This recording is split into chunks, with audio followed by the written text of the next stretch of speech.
So today I'm going to talk about a very important topic, and it has to do with arteriosclerotic changes or disease actually starting in young people. Now, you wouldn't think heart disease started this early, but there's some very interesting data. I'll put all the links down below that discusses various changes in the coronary artery and even the aorta very early on. And this data was acquired from several different areas. One document included the deaths of young people in traumatic events, observing that the arteries actually had the start of coronary heart disease. Another area was autopsies of 300 soldiers in the Korean War. They found 77% had coronary heart disease. In fact, most 20 to 29-year-olds had fatty streaks in their coronary artery as well as in the aorta, which is a larger blood vessel. Now, this may be hard to believe, but in one paper I found some very interesting data of fatty streaks starting when you're 7 years old. I mean, that is literally crazy. But the fibrous plaquing usually starts in your 20s.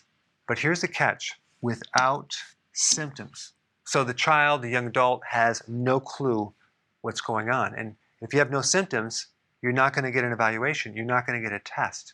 So a lot of this data was discovered after these young people die and then evaluating an autopsy what's going on.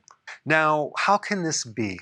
Well, I found some additional data. I'll put the link down below. And they're talking about the risk factor.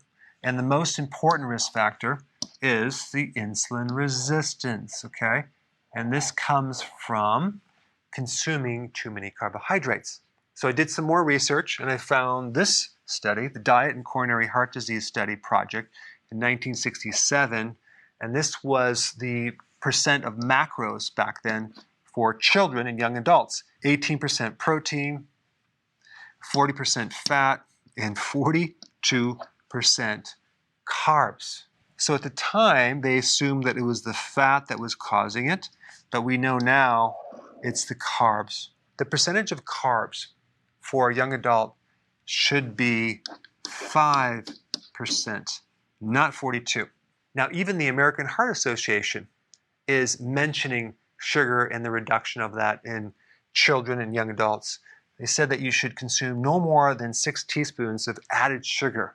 And we're not even talking about the sugar that's in the carbs that they consume, but the added sugar. So now this is a better recommendation if we compare it to what the child normally consumes, 19 teaspoons of sugar on average. But this figure should really be 0 teaspoons of sugar. I mean, if you think about it, what is an average blood sugar? It's 82. What does that mean? It means the total amount of sugar in your blood, which is a lot of blood, should be no more than 1 level teaspoon, okay?